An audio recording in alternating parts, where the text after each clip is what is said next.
Coming up on ncIMPACT, law enforcement agencies across the nation are battling labor shortages. We look at some local solutions, attracting a new generation of officers. ncIMPACT is a PBS North Carolina production in association with the University of North Carolina School of Government. Funding for ncIMPACT is made possible by changing the course of people's lives. That's the impact UNC Health and the UNC School of Medicine work to deliver every day. Our 40,000 team members across the state of North Carolina are committed to caring for you, our patients and communities, as well as educating the next generation of healthcare professionals. Individually, we can do a little, but collectively, we can do a lot to create impact. Hello and welcome to ncIMPACT. I'm Anita Brown-Graham.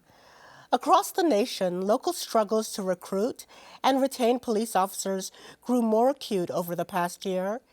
Here in North Carolina, some communities are faring better than others, but police officer recruitment and retention remains a public safety challenge in many communities. ncIMPACT's Evan Howell went to Nash County to ride along with a new recruit. And here's what he learned it's like to have a job in law enforcement. 2903. Nash County Sheriff's Deputy Matthew Gilliard's first experience with law enforcement was as a kid in Philadelphia when he watched a neighbor get dragged away in handcuffs. 2404.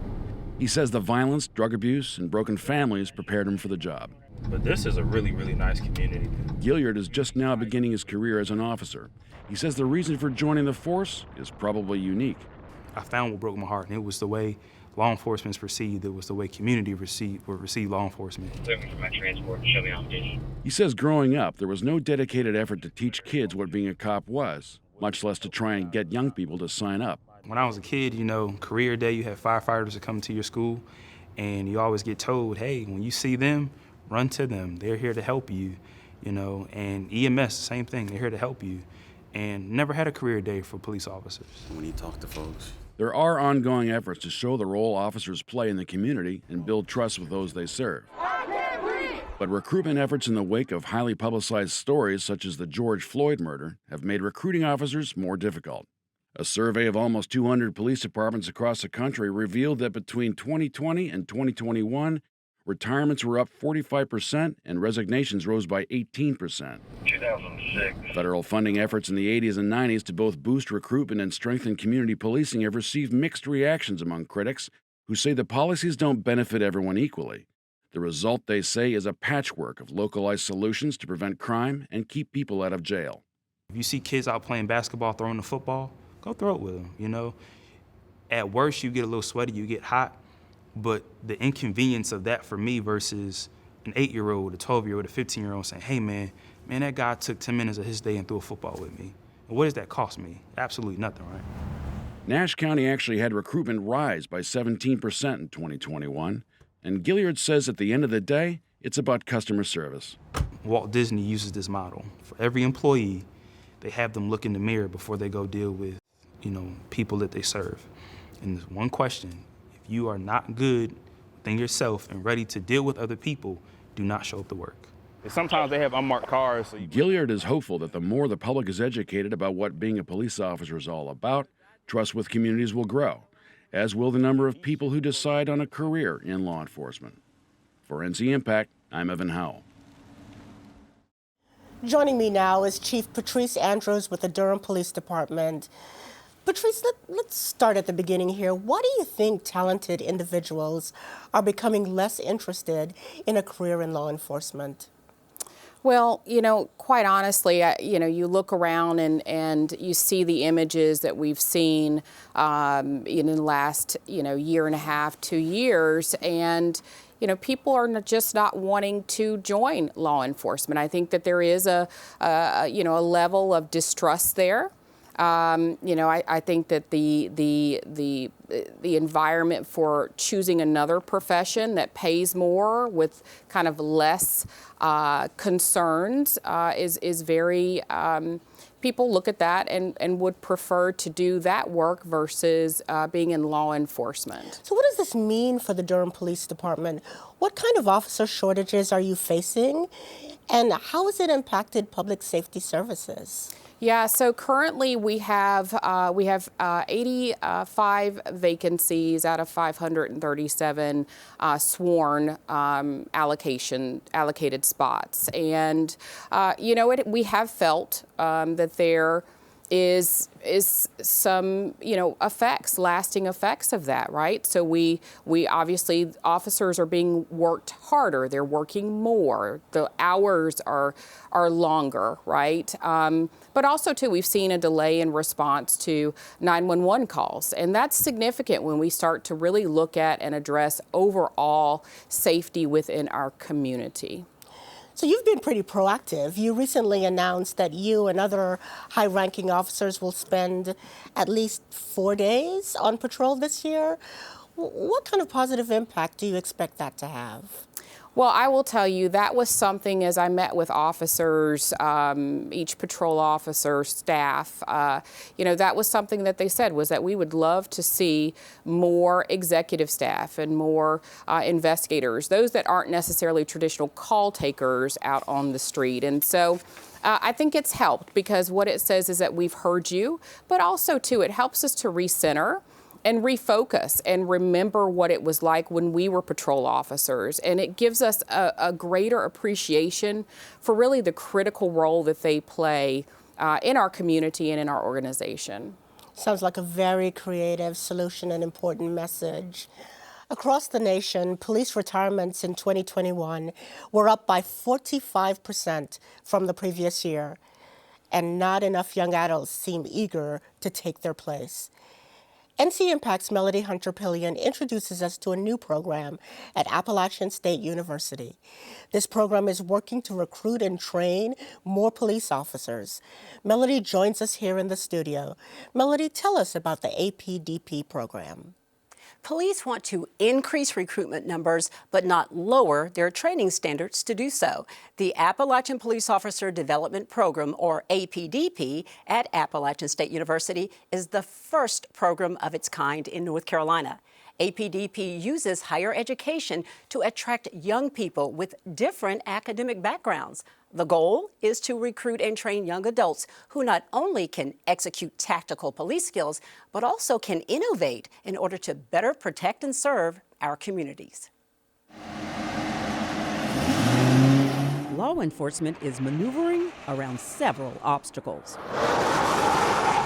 The requirements to become a police officer are not high enough, and so we are literally putting police officers out to police our communities who are underprepared to do that successfully. Appalachian State University Chief of Police Andy Stevenson has a clear vision for law enforcement's future.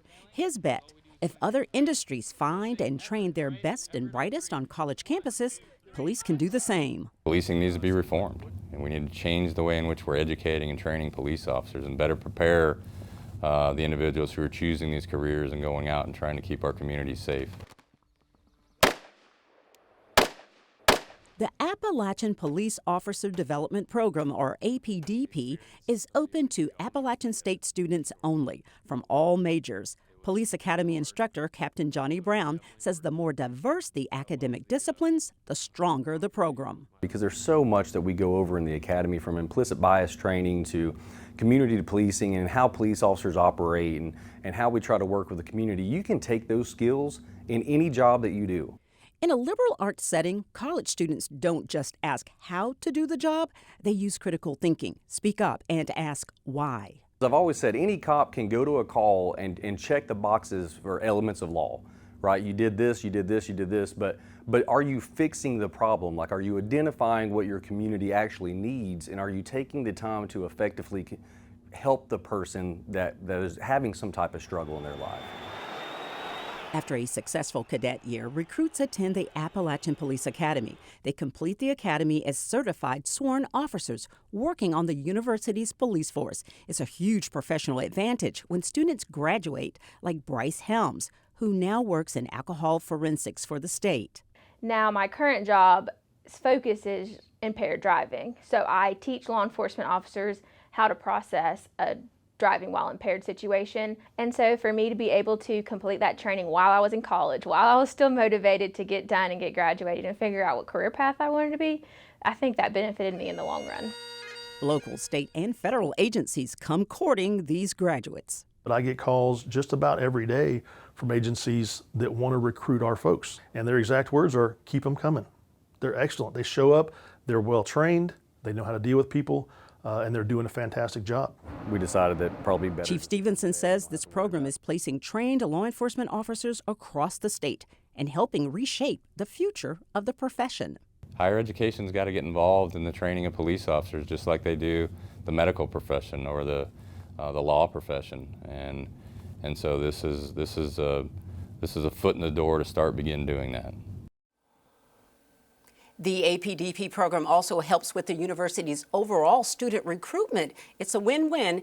However, for many law enforcement agencies, recruitment remains an uphill battle, with young people attracted to other fields that offer higher salaries and less risk. So there's still work to be done as baby boomers continue to retire and others just burn out in the profession. The state will need more innovation like APDP for recruiting in the coming years.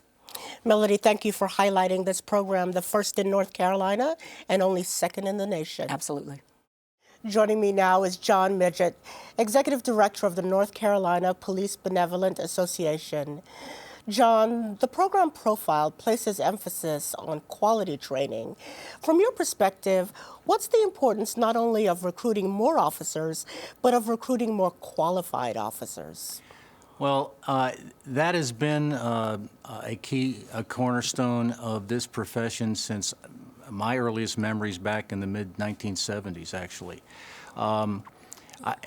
Statistically, about 2/3 of all police officers now have at least a college degree or an associate degree all the way up to a master's degree.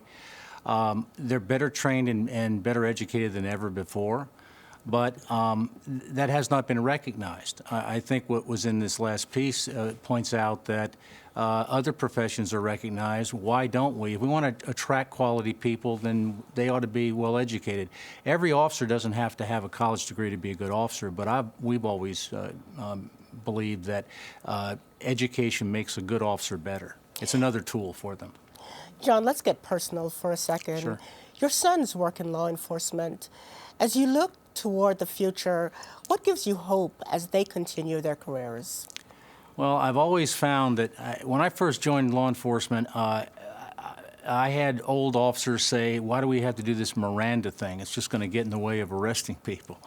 And so when I talk to my sons about modern technology, body cams, all the things that are really foreign to me, they take it with a grain of salt. They're eager to do the job. They have the heart to do the job. As a parent, however, and as a former officer, I am very concerned because they need to have the backing of their community. They must have the backing of their leaders. And as I said before, the two areas that officers want more than anything are leadership backing and support in the community. So if that does not improve, I do not hold out great enthusiasm and hope that this is going to turn around anytime soon, that's for certain. Thank you for that, John. Some rural towns and counties are particularly struggling with law enforcement staffing shortages. ncIMPACT's David Hurst shows us a partnership in Duplin County that is helping local agencies attract and train quality officers. David joins us here in studio with more. Anita, James Brunt Community College has been offering a basic law enforcement training program for decades. Over the years, it's proven to be an effective talent pipeline for local law enforcement agencies. You didn't let me get you flustered or aggravated. When Eric Sutherland was the chief at the Warsaw Police Department, he always had open positions. Every agency in the state of North Carolina, if you'll talk with them, you'll find that they're all struggling. They're hurting, they're short-staffed, and it's hard to fill those seats. Now the retired police chief leads the basic law enforcement training program at James Brunt Community College. Y'all are awesome, y'all. He leads students through hands-on training, including in this case showing students how to effectively handle a drunk and disorderly call. I worked many different positions at the sheriff's office over the years, and I think one of the reasons was I was trying to find my niche, and I found it in training. Call one, go ahead. The training program is a 640-hour course with curriculum and guidelines set by the state. The community college partners with local law enforcement agencies, and many students receive conditional offers from these agencies while taking the course. So as long as they are successful and they pass their state exam, they've got a job waiting on them whenever they're done. So it works good to have those relationships with our local agencies, and it's worked well. Probably was a shooting out here, but we got called out a lot of disturbance. Sutherland has dozens of graduates working across the county with either the sheriff's office or one of the local police departments. The thing I love about it is that it's different every day.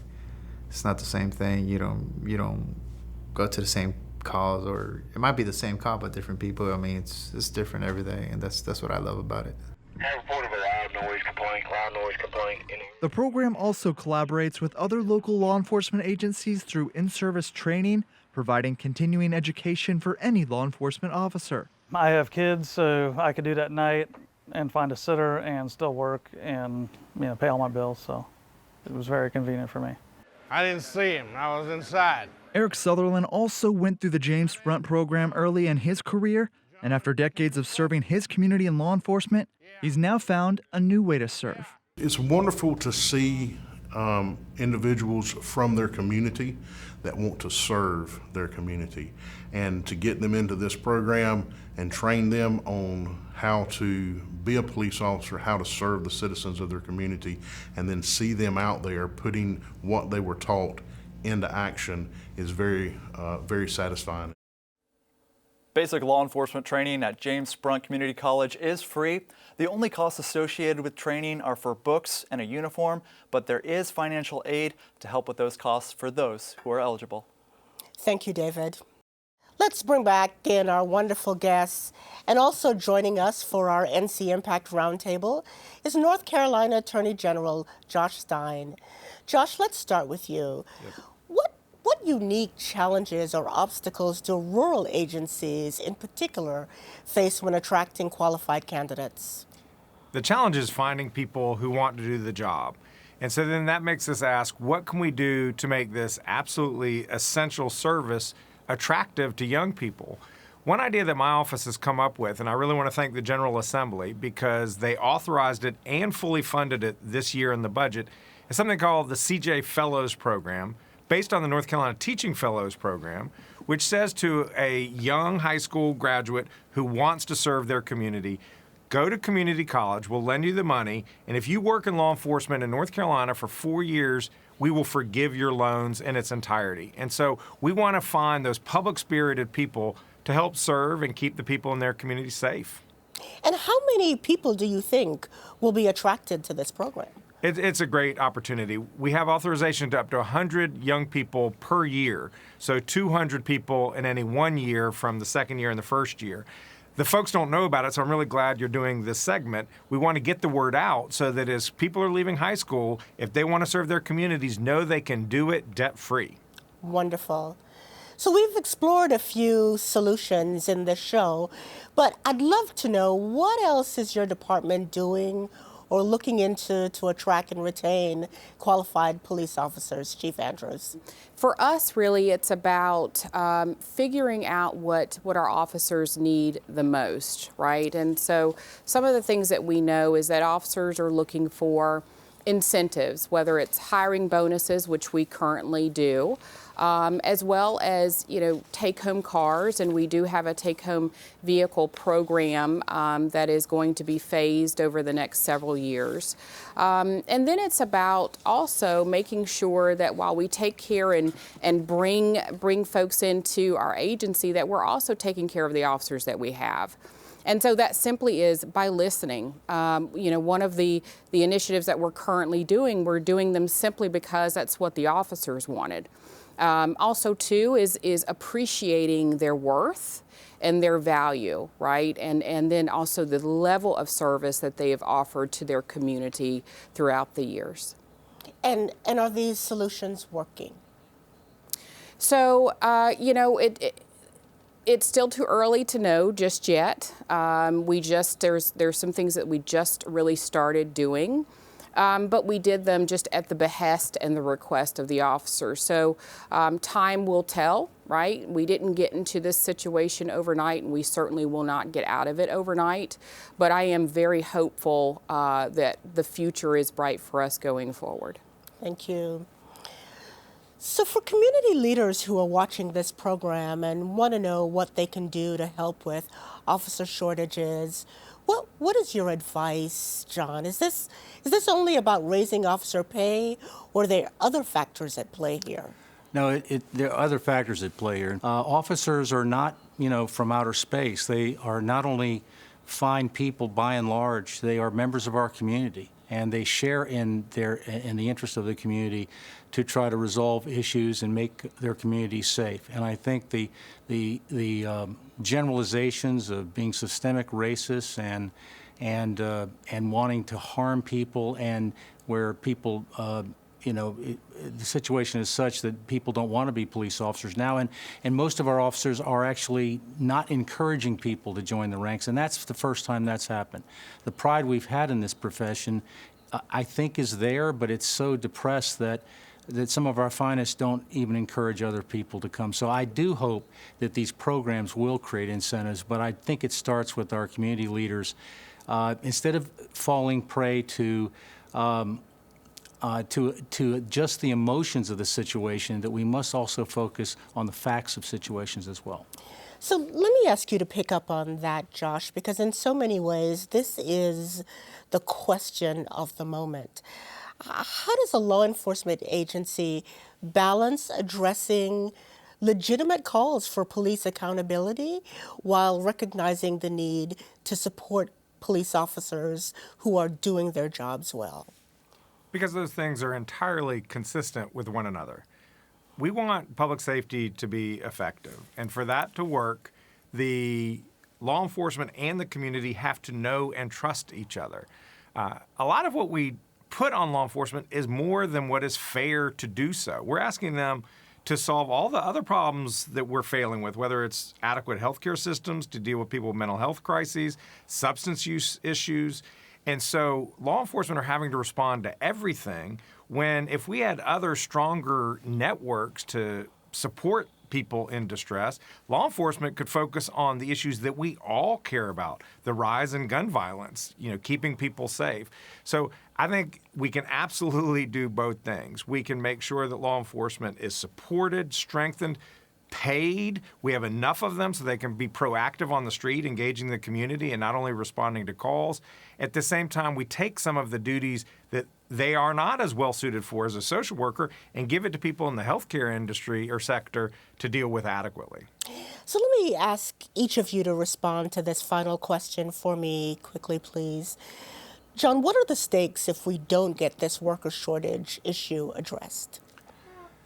Well, the stakes from our perspective is high crime, and no one, when you call 911, you won't have a police officer, and if you do have one, you won't have a qualified police officer to respond. Following up on to what the Attorney General said, we've asked police officers to do things as we've defunded or talk about defunding. And I think this crosses both party lines when we don't have enough funding for mental health facilities and to help citizens in this great distress. We have taken our largest mental health facility in the state and turned it into a park. We have no place to take people when they're in need. Families are decimated by the lack of facilities available to help a young son or daughter exhibiting paranoid schizophrenia in their late teenage years. So we need to have not only more skill sets available, but we need more people skilled in those areas to do the job. It's just been thrown on law enforcement, and we also want a seat at the table. Officers have been talking a long time about these issues, but we haven't been really heard by anybody. Chief, are these the same stakes that you worry about, or are there others on your worry list? Yeah, so I do. I worry tremendously about what happens to the future of law enforcement if we cannot bring qualified community servants into our glorious profession. It is honorable, and so I worry about that because law enforcement now is really shifting from that warrior mindset. We are guardians. And so we are often one of the first kind of notifications or red flags that people that are in crisis, need to be able to facilitate the proper resources, right? Getting folks to resources that they need oftentimes are from law enforcement referrals. So, we're shifting our thinking from, the violence portion of it, right? Arresting people, and really what happens to those that are in crisis if there is no law enforcement to respond and there aren't enough responders, unarmed responders to respond. Thank you. And Attorney General Stein. We really need to have that trust, and that trust comes from the community and the police working together to keep our broader community safe. That means we need to have enough police officers who are regularly engaged in the community proactively, not just responding to crisis calls. And that's where the trust will be built, and we will all be safer as a result.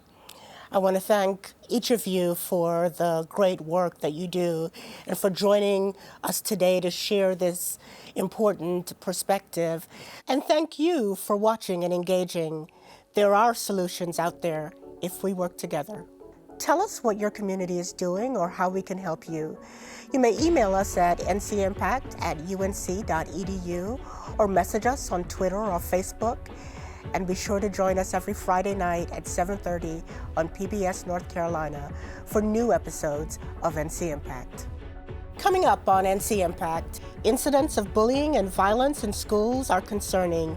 How some school districts are taking new approaches and building new relationships.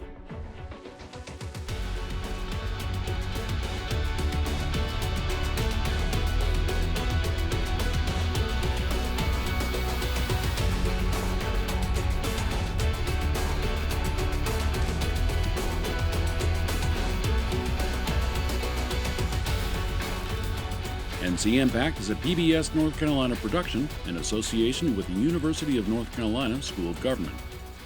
Funding for NC Impact is made possible by changing the course of people's lives. That's the impact UNC Health and the UNC School of Medicine work to deliver every day. Our 40,000 team members across the state of North Carolina are committed to caring for you, our patients and communities, as well as educating the next generation of healthcare professionals. Individually, we can do a little, but collectively, we can do a lot to create impact.